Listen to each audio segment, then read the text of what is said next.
2017 August മാസം. Football ലോകം ഇതുവരെ കേട്ടിട്ടില്ലാത്ത, ചിന്തിച്ചിട്ട് പോലുമില്ലാത്ത ഒരു വാർത്ത കേട്ട് ഞെട്ടിവിറച്ചു. 222 മില്യൺ യൂറോ, അതായത് ഏകദേശം 1700 കോടിയിലധികം ഇന്ത്യൻ രൂപ ഒറ്റയടിക്ക് ബാങ്ക് അക്കൗണ്ടിലേക്ക് നിക്ഷേപിച്ച് ഫ്രഞ്ച് ക്ലബായ PSG ബാഴ്സലോണയുടെ നെഞ്ചിൽ നിന്ന് ആ രാജകുമാരനെ പറിച്ചെടുത്തു. അതെ, Neymar da Silva Santos junior. മെസ്സിയുടെ തണലിൽ നിന്ന് മാറി ലോകത്തിലെ ഏറ്റവും വിലപിടിപ്പുള്ള താരമായി അവൻ പാരീസിലേക്ക് വിമാനം കയറി. ഫുട്ബോൾ ചരിത്രത്തെ ബിഫോർ നെയ്മർ ട്രാൻസ്ഫർ എന്നും ആഫ്റ്റർ നെയ്മർ ട്രാൻസ്ഫർ എന്നും രണ്ടായി മുറിച്ച ആ വമ്പൻ ട്രാൻസ്ഫറിന്റെ കഥ, അതിന്റെ പിന്നിലെ യഥാർത്ഥ കാരണങ്ങൾ, അതൊരു ചരിത്രമായിരുന്നോ അതോ നെയ്മറുടെ കരിയറിലെ ഏറ്റവും വലിയ തെറ്റായിരുന്നോ? Let's check it out. ബാഴ്സലോണയിൽ നെയ്മർ ഒരു രാജാവായിരുന്നു. മെസ്സിയും നെയ്മറും സുവാരസും ചേർന്ന MSN സഖ്യം ലോകത്തെ ഏത് പ്രതിരോധത്തിന്റെയും തകർക്കാൻ ശേഷിയുള്ളതായിരുന്നു. പക്ഷെ അവിടെ നെയ്മർ നേരിട്ട ഒരു പ്രധാന പ്രശ്നമുണ്ടായിരുന്നു, ദ മെസ്സി ഷാഡോ, അഥവാ മെസ്സിയുടെ നിഴൽ. നിങ്ങൾ ഓർക്കുന്നുണ്ടോ 2017 മാർച്ചിൽ നടന്ന ആ മത്സരം? ചാമ്പ്യൻസ് ലീഗിൽ PSG-ക്കെതിരായ ആദ്യ പാദത്തിൽ 4-0 തോറ്റ ബാഴ്സലോണ രണ്ടാം പാദത്തിൽ 6-1 ജയിച്ച് ചരിത്രം കുറിച്ചു. ആ മത്സരത്തിൽ ബാഴ്സയെ ഒറ്റയ്ക്ക് ജയിപ്പിച്ചത് നെയ്മർ ആയിരുന്നു. കളിയിലെ യഥാർത്ഥ ഹീറോ നെയ്മർ ആയിരുന്നു. പക്ഷേ കളി കഴിഞ്ഞപ്പോൾ പിറ്റേന്ന് മാധ്യമങ്ങളുടെ മുൻപേജിൽ വന്നത് ഗാലറിക്ക് മുന്നിൽ കൈകൾ ഉയർത്തി നിൽക്കുന്ന ലയണൽ മെസ്സിയുടെ ചിത്രമായിരുന്നു. നെയ്മർ ഒത്രയൊക്കെ അധ്വാനിച്ചാലും ബാഴ്സലോണയുടെ മുഖം എപ്പോഴും മെസ്സി തന്നെയായിരിക്കുമെന്ന് നെയ്മറും അവന്റെ പിതാവും തിരിച്ചറിഞ്ഞ നിമിഷമായിരുന്നു അത്. ഒരു ബാലൻ ഡി ഓർ നേടണമെങ്കിൽ മെസ്സിയുടെ നിലയിൽ നിന്ന് പുറത്തു കടക്കണമെന്ന് നെയ്മർ ഉദ്ദേശിച്ചു. കൃത്യം ഇതേ സമയത്താണ് ഫ്രാൻസിൽ നിന്ന് പണച്ചാക്കുകളുമായി ഖത്തർ ഗ്രൂപ്പിന്റെ ഉടമസ്ഥതയിലുള്ള PSG വരുന്നത്.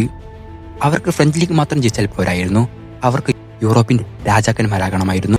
ചാമ്പ്യൻസ് ലീഗ് വേണമായിരുന്നു. അതിനവർക്ക് ലോകത്തെ വിറപ്പിക്കുന്ന ഒരു സൂപ്പർ സ്റ്റാറിനെ വേണമായിരുന്നു. ബാഴ്സലോണ ഒരിക്കലും നെയ്മറെ വിൽക്കാൻ ആഗ്രഹിച്ചിരുന്നില്ല.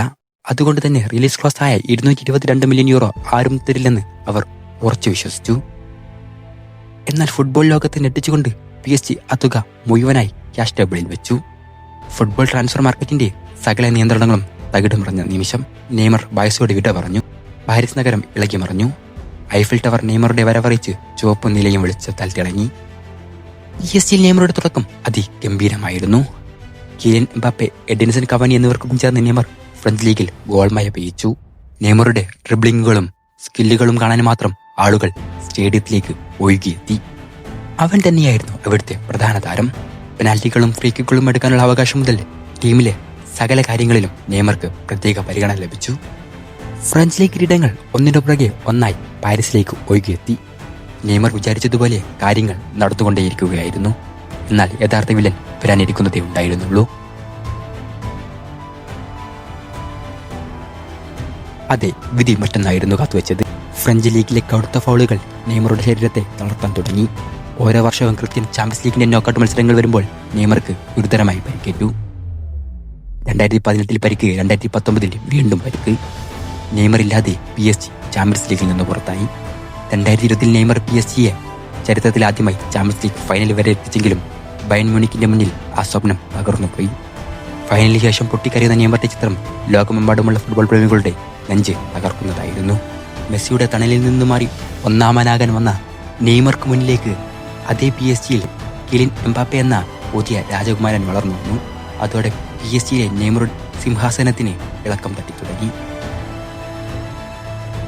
ഒടുവിൽ 2023 വലിയ നേട്ടങ്ങളൊന്നും ബാക്കി വെക്കാതെ നെയ്മർ പാരീസ് വിട്ടു.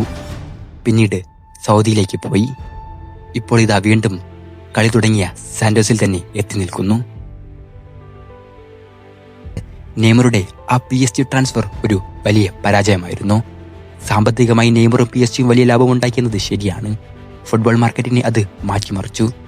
പക്ഷേ ഒരു ഫുട്ബോൾ പ്രേമി എന്ന നിലയിൽ നെയ്മർ ബാഴ്സലോണയിൽ തന്നെ തുടർന്നിരുന്നുവെങ്കിൽ ഒരു പക്ഷേ അവൻ ഒന്നിലധികം ബാലൻ ഡി ഓറുകളും ചാമ്പ്യൻസ് ലീഗുകളും നേടുമായിരുന്നു എന്ന് നമ്മൾ വിശ്വസിക്കേണ്ടി വരും.